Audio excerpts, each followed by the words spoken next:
കേരളത്തിലെ പ്രതിപക്ഷ നേതാവായിട്ടുള്ള വി.ഡി. സതീശൻ കഴിഞ്ഞ ദിവസം ADGP M.R. അജിത് കുമാറിനെ കുറിച്ച് ഒരു ആരോപണം ഉന്നയിച്ചിരുന്നു.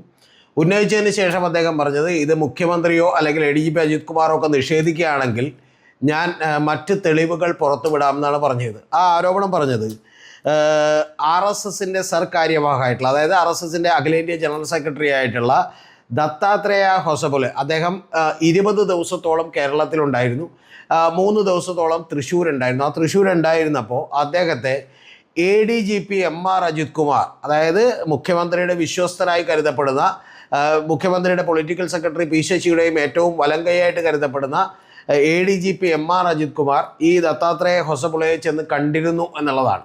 അപ്പോൾ ഒരു RSS നേതാവിനെ ചെന്ന് കാണുന്നത് ഇപ്പോൾ സാധാരണ ഒരു ഉദ്യോഗസ്ഥൻ വ്യക്തിപരമായി അറിയാവുന്ന ഒരാളാണെങ്കിൽ ഒരു പരിചയം പുതുക്കാനൊക്കെ ചെന്ന് കണ്ടാൽ പ്രശ്നമില്ല.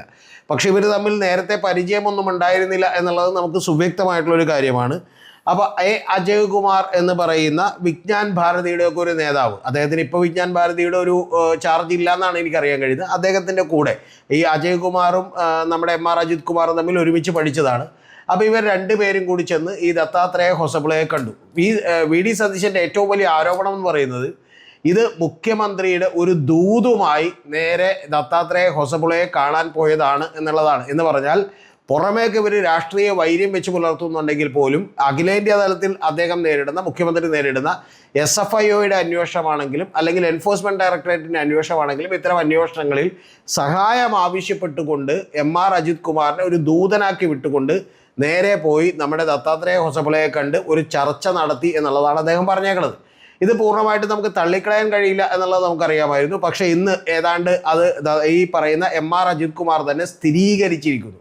ആ സ്ഥിരീകരിച്ചിരിക്കുന്നു എന്ന് പറഞ്ഞിട്ടുണ്ടെങ്കിൽ ഇങ്ങനെ ഒരു കൂടിക്കാഴ്ച നടന്നിരുന്നുവെന്നും അത് മുഖ്യമന്ത്രി അന്ന് തന്നെ അറിഞ്ഞിരുന്നുവെന്നും മുഖ്യമന്ത്രിയുടെ അറിവോടെയാണെന്ന് നമുക്ക് മനസ്സിലായിരുന്നു. ഇത് സത്യത്തിൽ നമുക്ക് ഇന്നലെ മനസ്സിലായി. കാരണം ഇന്നലെ M.V. ഗോവിന്ദൻ മാസ്റ്റർ പത്രസമ്മേളനത്തിൽ വ്യക്തമായിട്ട് പറഞ്ഞിരുന്നു, അയാൾ ആരെങ്കിലുമൊക്കെ കാണാൻ പോയാൽ നമുക്കെന്താണെന്ന് ചോദിച്ചിരുന്നു. പക്ഷേ അങ്ങനെയല്ലല്ലോ. ഒരു പരിചയവുമില്ലാത്തൊരു നേതാവിന് ADGP ലോ ആൻഡ് ഓർഡറിൻ്റെ അധികാരം കൈയാളുന്ന ഒരാൾ ചെന്ന് കണ്ടിരുന്നു. ഇത് കേരളത്തിൽ ആദ്യമായിട്ടാണോ സംഭവിക്കുന്നത്? അല്ല. നേരത്തെ തന്നെ നമ്മൾ കേട്ടിട്ടുള്ള ഒരു ആരോപണമുണ്ട്. ആരോപണം എന്ന് പറയുന്നത് നമ്മുടെ ലോക്നാഥ് ബെഹ്റ എന്ന് പറയുന്ന IPSകാരൻ, അദ്ദേഹം ഇതുപോലെ DGP ആയിരുന്നു. അദ്ദേഹം വഴി തന്നെ കേന്ദ്ര നേതൃത്വത്തെ അദ്ദേഹത്തിൻ്റെ ബന്ധങ്ങൾ ഉപയോഗിച്ച് സ്വാധീനിക്കാൻ ശ്രമിച്ചുവെന്നും അദ്ദേഹം പ്രവേശനമൊക്കെയായിട്ട് ബന്ധപ്പെട്ട് പല കേന്ദ്ര ഏജൻസികളിലൊക്കെ വർക്ക് ചെയ്തിട്ടുള്ള ഒരാളാണ്. അതുകൊണ്ട് തന്നെ എൻഫോഴ്സ്മെൻറ്റ് ഡയറക്ടറേറ്റിനെയും അതുപോലെ NIA-യിലൊക്കെ വർക്ക് ചെയ്തിട്ടുള്ള ഒരാളാണ്. അപ്പോൾ അദ്ദേഹത്തെ ഇത്തരത്തിലുള്ള സ്വാധീനങ്ങൾ ഉപയോഗിച്ച് ചില ഉദ്യോഗസ്ഥന്മാരെയും രാഷ്ട്രീയക്കാരെയും ഒക്കെ സ്വാധീനിക്കാൻ ശ്രമിച്ചുവെന്നും BJPയും CPM മുഖ്യമന്ത്രിയും തമ്മിലുള്ള ഒരു പാലമായി ഇയാൾ ഉപയോഗിച്ചു, ലോക്നാഥ് ബെഹ്റയെ ഉപയോഗിച്ചുവെന്നും അതിൻ്റെ പാരിതോഷികമായിട്ടാണ് അദ്ദേഹത്തിന് കൊച്ചി മെട്രോയുടെ ഒരു തലവനായിട്ടുള്ള സ്ഥാനം നൽകിയത് എന്നുള്ളതൊക്കെ നമുക്കറിയാം.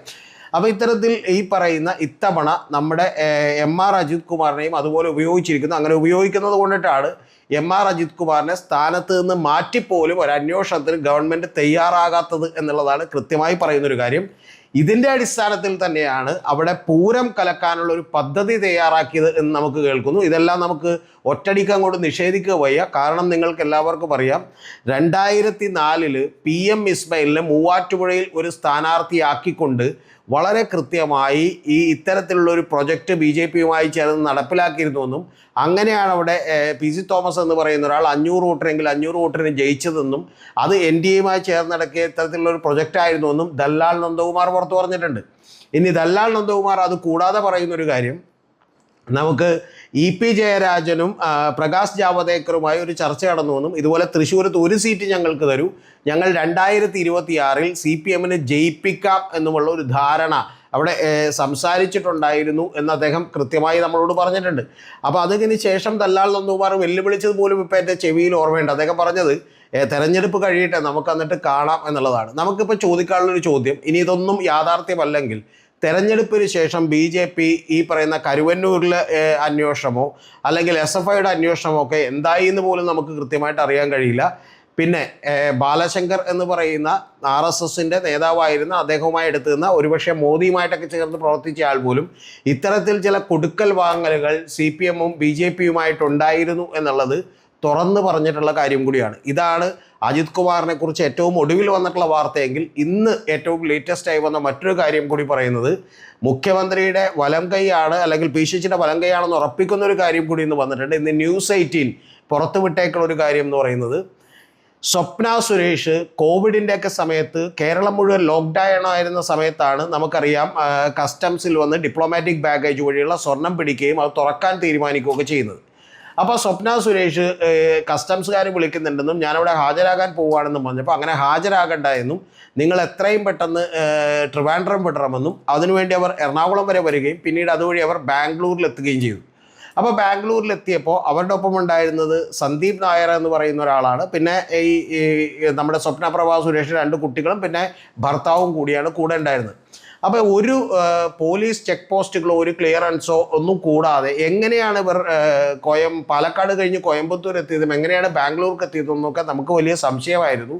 ഇന്നിപ്പോൾ അതിൻ്റെ കൂടെയുള്ള സരിത്ത്, അതായത് ഈ പറയുന്ന സ്വപ്ന സുരേഷിനൊപ്പം തന്നെ പ്രതിയായിട്ടുള്ള നേരത്തെ അവിടെ PRO ഒക്കെ ആയിട്ട് സ്വപ്ന സുരേഷിനൊപ്പം വർക്ക് ചെയ്തിരുന്ന സരിത്ത് ഇന്ന് ന്യൂസ് 18 കൊടുത്തിട്ടുള്ള ഒരു അഭിമുഖത്തിൽ സരിത്ത് പറയുന്ന ഒരു വാചകം എന്ന് പറയുന്നത്, ഈ ശിവശങ്കരൻ എന്ന് പറയുന്ന നേരത്തെ ഈ മുഖ്യമന്ത്രിയുടെ പ്രിൻസിപ്പൽ സെക്രട്ടറി ആയിരുന്ന കരുത്തരായിരുന്ന ശിവശങ്കരൻ ഇവർക്ക് ഈ പറയുന്ന സന്ദീപ് എന്ന് പറയുന്ന സ്വപ്നയോടൊപ്പം സഞ്ചരിച്ചിരുന്ന ആൾക്ക് നിരന്തരമായി നിർദ്ദേശങ്ങൾ കൊടുത്തിരുന്നു. ആ നിർദ്ദേശങ്ങൾ കൊടുക്കുമ്പോൾ അദ്ദേഹം പറഞ്ഞിരുന്ന ഒരു കാര്യം, MR അജിത് കുമാർ, അന്ന് അദ്ദേഹം വിജിലൻസിൻ്റെ ഡയറക്ടറാണ്, ആ വിജിലൻസിൻ്റെ ഡയറക്ടറായിട്ടുള്ള MR അജിത് കുമാർ നിങ്ങളെ സംരക്ഷിക്കാനുണ്ടാവുമെന്നും അദ്ദേഹം പറഞ്ഞ ഇന്ന റൂട്ടുകളിലൂടെയാണ് നിങ്ങൾ പോകേണ്ടതെന്നും ചെക്ക് പോസ്റ്റുകളിലൊക്കെ എല്ലാ കാര്യവും റെഡിയാക്കിയിട്ടുണ്ട് എന്നും ഇവരോട് പലതവണ പറഞ്ഞുവെന്നും, സ്വപ്ന സുരേഷ് പക്ഷേ ബുക്കിലോ അല്ലെങ്കിൽ മറ്റു മാധ്യമങ്ങളിലൊന്നും അത് പറയാതിരുന്നതിൻ്റെ കാരണം ഇവർ ഭയപ്പാടോടുകൂടി ഇരിക്കുമ്പോൾ ശിവശങ്കർ എന്ന് പറയുന്ന പേര് മാത്രമാണ് ഇവരിൽ രജിസ്റ്റർ ചെയ്യപ്പെട്ടതെന്നും ഈ MR അജിത് കുമാർ എന്ന് പറയുന്ന ആളെ നേരിട്ട് കാണുകയോ ഒന്ന് സംസാരിക്കുകയോ ഒന്നും ചെയ്തിട്ടില്ല. പക്ഷേ ശിവശങ്കരൻ്റെ, അതായത് നേരത്തെ ഉണ്ടായിരുന്ന നമ്മുടെ പ്രിൻസിപ്പൽ സെക്രട്ടറി ഏറ്റവും അടുത്ത എയ്ഡാണ് നമ്മുടെ MR അജിത് കുമാർ എന്ന് പറയുന്നത്, വലിയ സുഹൃത്തായിരുന്നു. അപ്പോൾ MR അജിത് കുമാർ പോലീസിലുള്ള ആളാണ്, അദ്ദേഹം ഇതെല്ലാം ശരിയാക്കിക്കോളുമെന്ന് നിരവധി തവണ പറഞ്ഞതും അവർ ഇപ്പോൾ ഓർക്കുന്നു എന്ന് പറഞ്ഞ് സരിത്തിൻ്റെ വാചകങ്ങളെ സ്വപ്നപ്രഭ സുരേഷിൻ്റെ വാക്കുകൾ കൂടി ശരിവെക്കുന്ന ഒരു കാര്യമാണ് ഉണ്ടായിട്ടുള്ളത്. നമുക്ക് ഇത് കേരളത്തിൽ പറയുമ്പോൾ നമുക്കെല്ലാവർക്കും അറിയാം, കേരളത്തിൽ സ്വപ്ന സുരേഷ് ഇതേവരെ പറഞ്ഞത് മുഴുവൻ ശരിയായിട്ടേ ഉള്ളൂ എന്നുള്ളത് നമുക്കറിയാം. കാരണം മുഖ്യമന്ത്രിയുടെ ഓഫീസിന് ഈ സ്വർണ്ണക്കള്ളക്കടത്തുമായി ബന്ധമുണ്ട് എന്നവർ പറഞ്ഞിരുന്നു. ഇപ്പം നമുക്കറിയാം സ്വപ്ന സുരേഷ് പറഞ്ഞിട്ടുള്ള കാര്യവുമായി ബന്ധപ്പെട്ട് മുഖ്യമന്ത്രിയുടെ ഓഫീസിലുള്ള P ശശി അടക്കമുള്ള ആളുകൾ ഈ പറയുന്ന സ്വർണ്ണക്കള്ളക്കടത്ത് സംഘങ്ങളുമായി ബന്ധമുള്ള MR അജിത് കുമാറിനെയും സുജിത് ദാസിനെയും പോലെയുള്ള ഒരു വലിയ സംഘത്തെ നിയന്ത്രിക്കുന്നുവെന്നും അതുവഴി വലിയ സാമ്പത്തിക ലാഭം P ശശി അടക്കമുള്ള നേതാക്കൾ ഉണ്ടാക്കുന്നുവെന്നും പറഞ്ഞത് നമ്മളാരുമല്ല, പ്രതിപക്ഷം പോലുമല്ല, നേരത്തെ CPMൻ്റെ ഭാഗമായി ജയിച്ച കൊടുവള്ളിയിൽ തന്നെ താമസിക്കുന്ന കാരാട്ട് റസാഖ് എന്ന് പറയുന്ന ഒരു MLA ആണ്. ഈ കാരാട്ട് റസാഖ് എന്ന് പറയുന്ന ഒരു MLAക്ക് ഒരു പ്രത്യേകത കൂടിയുണ്ട്. കാരണം ഈ കൊടുവള്ളി എന്ന് പറയുന്നത് നിങ്ങളൊക്കെ പോയിട്ടുണ്ടോ എന്നറിയില്ല, ഞാൻ പോയിട്ടുണ്ട്. അവിടെ ഒരു 500 മീറ്ററിനകത്ത് ഏതാണ്ട് 200-ലധികം വരുന്ന സ്വർണ്ണക്കടകളുണ്ട്. അവിടെയാണ് ഒരു കൊടുവള്ളി മാഫിയ എന്ന് പറയുന്ന ഒരു മാഫിയ തന്നെ പ്രവർത്തിക്കുന്നത്. എന്ന് പറഞ്ഞിട്ടുണ്ടെങ്കിൽ സ്വർണ്ണക്കള്ളക്കടത്തിൻ്റെയൊക്കെ ഒരു കേന്ദ്രമായി അറിയപ്പെടുന്ന ഒരു സ്ഥലമാണ്, സ്വർണ്ണ വിപണനത്തിൻ്റെയും ഒക്കെ കേന്ദ്രമായി അറിയപ്പെടുന്ന ഒരു സ്ഥലമാണ്. നമുക്ക് രാമനാട്ടുകരയിൽ വെച്ച് ഒരു 4-5 പേർ മരിച്ചു പോകുന്ന അപകടമൊക്കെ ഉണ്ടായി. ആ അപകടം സ്വർണം പൊട്ടിക്കൽ സംഘവും ഈ പറയുന്ന കൊടുവള്ളി മാഫിയയും തമ്മിലുള്ള ഒരു പോരാട്ടമായിരുന്നു എന്നും അത്തരത്തിൽ സ്വർണം പൊട്ടിക്കലിൻ്റെയൊക്കെ ഭാഗമായിട്ട്, അതായത് ഈ ആളുകൾ ചേസ് ചെയ്തതിൻ്റെ ഭാഗമായിട്ടാണ് ഈ വണ്ടി ചെന്ന് മറ്റൊരു ലോറിയിൽ ഇടിക്കുകയും അവരൊക്കെ മരണപ്പെട്ടു പോവുകയും ചെയ്ത ഒരു സംഭവമൊക്കെ ഉണ്ട്. അപ്പോൾ അതിൻ്റെ പ്രതിയാണ് ഇപ്പോൾ നമ്മുടെ സഖാവായിട്ടുള്ള അർജുൻ ആയങ്കി മുതലായിട്ടുള്ള ആളുകൾ. അപ്പോൾ ഇതെല്ലാം ശരിവെക്കുന്ന നിരവധി തെളിവുകളാണ് ഇപ്പോൾ പുറത്തേക്ക് വന്നുകൊണ്ടിരിക്കുന്നത്. ഇനി ഇതെല്ലാം കൂടാതെ മറ്റൊരു കാര്യം കൂടി നമുക്കറിയാം. മിസ്റ്റർ M എന്ന് പറയുന്ന ഒരാളുമായിട്ട് മുഖ്യമന്ത്രി പിണറായി വിജയനൊക്കെ മസ്കറ്റ് ഹോട്ടലിൽ വെച്ച് ചർച്ച നടത്തിയത് നിങ്ങൾക്കൊക്കെ ഓർമ്മയുണ്ടാവും. ആ ചർച്ച നടത്താൻ വേണ്ടി നിൽക്കുമ്പോഴാണ് മാധ്യമങ്ങളോട് അദ്ദേഹം കടക്കൂ പുറത്ത് എന്ന് പറഞ്ഞത്. ആ ചർച്ച നടത്തി ഇവർ തമ്മിൽ ഒത്തുതീർപ്പിലെത്തി ഇനി മുതൽ അങ്ങോട്ടും ഇങ്ങോട്ടും രാഷ്ട്രീയ കൊലപാതകങ്ങളൊന്നും ഉണ്ടാവില്ല എന്നുള്ളൊരു തീരുമാനമെടുത്തു എന്നാണ് നമുക്കറിയുന്നത്. അത് നല്ല കാര്യം. പക്ഷേ ഇപ്പോൾ പോലും ഇന്നലെ ഗോവിന്ദൻ മാഷ് പറയുന്നത് ഏതാണ്ട് കഴിഞ്ഞ 8 കൊല്ലങ്ങൾ കൊണ്ട് പോലും 18ഓളം വരുന്ന CPMക്കാർ ഈ പറയുന്ന RSSനെ കൊലക്കത്തിക്കിരയായി എന്നുള്ളതാണ്. നമുക്കറിയില്ല, എന്താണെങ്കിലും ഒരാൾ അതുകൊണ്ട് രക്ഷപ്പെട്ടിട്ടുണ്ടെങ്കിൽ നല്ല കാര്യം. അതിന് പ്രതിഫലമായി നമ്മൾ M-ന് കൊടുത്തത് ഗവൺമെൻറ്റിൻ്റെ ഏതാണ്ട് 4 ഏക്കറോളം വരുന്ന ഭൂമിയാണ്. അപ്പോൾ ഇത്തരത്തിലുള്ള കൊടുക്കൽ വാങ്ങലുകളൊക്കെ നമ്മുടെ രാഷ്ട്രീയത്തിൽ നടന്നുകൊണ്ടിരിക്കുന്നു. നമ്മളെപ്പോലെയുള്ള സാധാരണക്കാരായിട്ടുള്ള ജനങ്ങൾ ഇവർ തമ്മിൽ ഏതാണ്ട് വലിയ ആശയപരമായ ഭിന്നതയൊക്കെ ഉണ്ടെന്ന് വിചാരിച്ചിട്ട് നമ്മൾ പലപ്പോഴും ഇവരിൽ ഏതെങ്കിലും ഒരു പക്ഷം പിടിക്കുകയും ഓരോ ഏതെങ്കിലും ആളുകളുടെ ഭാഗമായി നിന്നുകൊണ്ട് അവർക്കെതിരെ ആരെങ്കിലും വിമർശനം ഉന്നയിച്ചാൽ അവരെയൊക്കെ തെറി പറയാൻ നിൽക്കുന്ന ആളുകളായി മാറിയിരിക്കുന്നു എന്നുള്ളതാണ്. ഇപ്പം തന്നെ നമ്മൾ ശ്രദ്ധിക്കേണ്ട ഒരു കാര്യം, ഈ പറയുന്ന സുരേന്ദ്രൻ എന്ന് പറയുന്ന അദ്ദേഹം, ഈ BJPയുടെ സംസ്ഥാന പ്രസിഡന്റ്, ഈ RSSകാർ അങ്ങനെ ഒരു ഹോട്ടലിലും താമസിക്കാറില്ല എന്ന് പറയുന്നൊരു പ്രസ്താവനയെ പുറത്തേക്ക് വന്നിട്ടുണ്ട്. VD സതീശൻ അതിനെതിരെ പറഞ്ഞേക്കണത് കൊടകര കുഴൽപ്പണ കേസ് അട്ടിമറിച്ചു കൊടുത്തത് സുരേന്ദ്രന് വേണ്ടിയിട്ടാണ്, അതുകൊണ്ട് അതിനുള്ള നന്ദി പ്രകാശിപ്പിക്കുകയാണ് അദ്ദേഹം ചെയ്തത് എന്നാണ് പറഞ്ഞിട്ടുള്ളത്. ഇതുപോലെയുള്ള ഞാൻ നേരത്തെ പറഞ്ഞ പോലെയുള്ള കൊടുക്കൽ വാങ്ങലുകളൊക്കെ ഇവർ തമ്മിലുണ്ടെന്നും ഇവരൊക്കെ തമ്മിൽ വലിയ സൗഹൃദമാണെന്ന് നമുക്ക് മനസ്സിലാവും. കാരണം കൃത്യമായി ശ്രദ്ധിച്ചാൽ RSS സംഘപരിവാർ ആളുകളൊക്കെ തന്നെ ഈ MR അജിത് കുമാറിനെ രക്ഷിക്കാൻ വേണ്ടി കൂടി ഇറങ്ങിയിരിക്കുന്നു എന്ന് പറയുന്നൊരു പ്രത്യേകതയും നമുക്ക് സോഷ്യൽ മീഡിയയൊക്കെ കൃത്യമായി നോക്കിയിട്ടുണ്ടെങ്കിൽ കാണാം. പിന്നെ ഇതൊന്നും രാഷ്ട്രീയത്തിൽ അപൂർവമല്ല. ഇപ്പം നമ്മൾ വലിയ ശത്രുക്കളായി കണ്ടിരുന്ന ഒരാളുകളാണല്ലോ ജമാഅത്തെ ഇസ്ലാമിയും അതുപോലെ മറ്റു മുസ്ലിം സംഘടനകളും ഒക്കെ RSSനെ വലിയ ശത്രുവായി കണ്ടിരുന്നതാണ്. പക്ഷേ മീഡിയ വണ്ണൊക്കെ നിരോധിക്കപ്പെട്ടിട്ടുള്ള സമയത്ത് ഈ പറയുന്ന RSSുമായി ഏതാണ്ട് 12-ലധികം വരുന്ന മുസ്ലിം സംഘടനകൾ ചർച്ച നടത്തിയെന്നും ആ ചർച്ച നടത്തിയപ്പോൾ അതിനകത്ത് ജമാഅത്തെ ഇസ്ലാമി പോലെയുള്ള സംഘടനകൾ ഉണ്ടായിരുന്നുവെന്നും മുസ്ലിം ലീഗിൻ്റെ സംഘടനകൾ ഉണ്ടായിരുന്നുവെന്നും ഒക്കെയുള്ള വാർത്തകളൊക്കെ പുറത്തേക്ക് വന്നിട്ടുണ്ട്. അപ്പോൾ അതിൽ നിന്ന് മനസ്സിലാവുന്ന ഒരു കാര്യം, ഇവരൊക്കെ ഇവരുടെ നേട്ടത്തിന് വേണ്ടി പല കാര്യങ്ങളും ചെയ്യുമെന്നുള്ളതാണ്. അപ്പോൾ അതിൻ്റെ ഭാഗമായി MR അജിത് കുമാർ BJPയുമായിട്ടുണ്ടാക്കിയ ഡീലിൻ്റെ ഭാഗമായിട്ടാണ് പൂരം കലക്കാൻ പോലും തീരുമാനിച്ചതെന്നും മുഖ്യമന്ത്രിയുടെ ദൂതനായിട്ടാണ് കണ്ടതെന്നുമാണ് പറയുന്നത്. ഗോവിന്ദൻ മാഷ് പറയുന്ന പോലെ അത്ര എളുപ്പമല്ല കാര്യങ്ങൾ എന്ന് പറഞ്ഞിട്ടുണ്ടെങ്കിൽ അയാൾ അത് ആരെങ്കിലും ചെന്ന് കാണുമെന്ന് പറഞ്ഞാൽ കേരളീയനല്ലാത്ത ഒരു ബന്ധവുമില്ലാത്ത ദത്താത്രേയ ഹൊസബുളയെ പോയി കണ്ടിട്ട് നമ്മുടെ MR അജിത് കുമാർ എന്ത് പറയാനാണ്? ചായ കുടിച്ചോന്നോ, വീട്ടുകാർക്കെല്ലാം സുഖമാണോന്നോ, കൊച്ചുങ്ങൾ എങ്ങനെ ഇരിക്കുന്നു എന്നോ ഒന്നും അന്വേഷിക്കാൻ പറ്റില്ലല്ലോ.